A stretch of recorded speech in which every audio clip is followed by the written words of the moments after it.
everybody, and welcome back to Daniellability.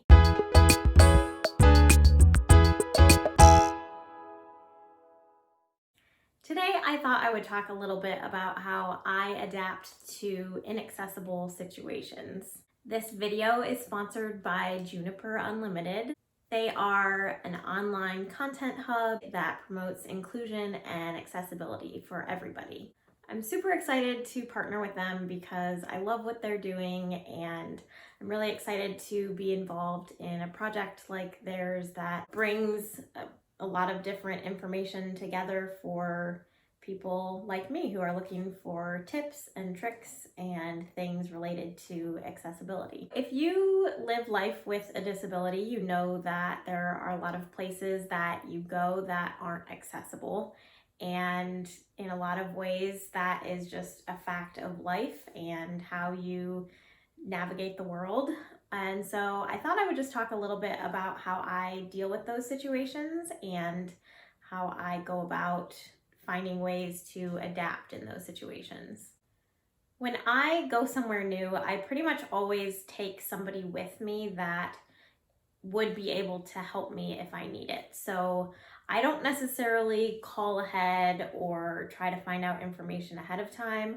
I'll just make sure that somebody is with me who could help if there's a step into the door or whatever the case may be. One of the main reasons that I don't tend to call ahead is because most people don't really know what accessibility means. So if I were to call up and say, "Is your establishment accessible?"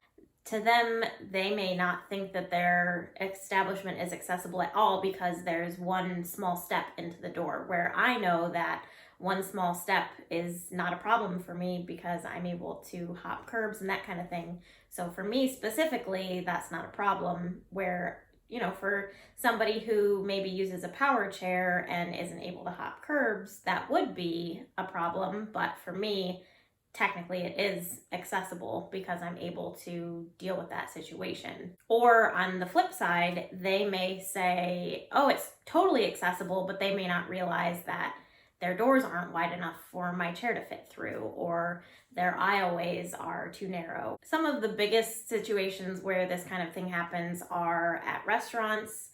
They may not realize that I can't do a high top table, or a concert where I don't typically want to sit in the accessible seating because that means I'm going to have to be separated from the group that I'm with, where I can easily transfer out of my chair into a regular seat. Or at a concert that's just standing room, the accessible seating may be really far back in the room where I wouldn't necessarily be able to see very well. And a lot of people are really accommodating and will let me go up really close to the stage so that I'm in the front and not blocked by anybody. And so I'm going to have a better experience if I do that, as opposed to sitting in the accessible seating area. Another example of this would be a baseball game, where a lot of times the accessible seating is up away from the rest of the seats, where I may have somebody with me who could carry me down to the seats or something like that, instead of me having to be separated from the group that I'm with. Because at the end of the day, I want to experience those things with the people that I'm with. It's not going to be any fun if we have to be separate anyways. And so I want to kind of figure out the situation on my own and assess what needs to be done so that we can all participate and, enjoy the event together. A great example of this is that one of my absolute favorite parts of the city where I live is not very accessible, but I've learned how to adapt to the situation, and I've gotten to know a lot of the business owners in that area, and they help me out. And I've also just kind of figured out how to get around because I want to be able to enjoy those places. And so I just kind of have plowed forward and made it work for me in my situation.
I think one of the most important things about this is for people with disabilities to be seen in society, because it's when we're seen that people will realize, oh, they want to be here, they want to be included, and they may notice that something is difficult for us and that it needs to change in order for us to be able to participate. That also sometimes means that we have to speak up and say, hey, you know what, this situation is really difficult, and it'd be a lot easier if this small change was made. And I think it just comes down to the tone that you have and your expectation, because if you don't say anything and they just see you out and about, they may think, oh, everything's totally fine because you're clearly here and getting around. They may not realize the need for the change, even though it's still there. And that's still something that I'm working on as well, is speaking up in those situations and not just having the I've got this mentality, but saying something in a kind way of, this could be changed and it would make it a lot easier for somebody like me. So I do think it's really important to speak up in those situations, but also just showing up regardless of whether it's an ideal environment, because it's good for people to see you there and that you want to participate in those things.